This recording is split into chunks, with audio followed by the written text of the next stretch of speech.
day, late at night, not okay.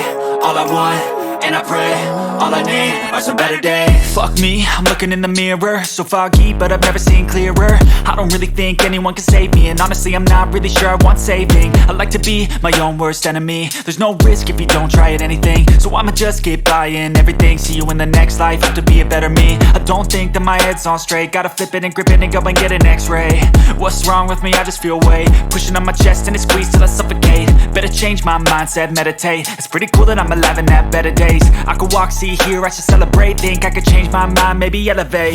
Living life, everyday, late at night, not okay. All I want, and I pray, all I need are some better days. Yeah, all I need are some better days. Cause all I want, and I pray, I believe in the better days. I'm kinda stuck between a rock and a hard place. Do I work hard or live at my pace? You're only young once, yeah that's all great, but I also want a future where I'm okay. Living life is doing lots of cocaine. Wait no, it's living with no shame. Wait no, it's sleeping in on Sundays. I guess it's different for each of us and that's okay. Well I just wanna be happy, how to get there? Glad that you asked me. I think it's different for everyone. Some of us need work, others need fun. Some of us need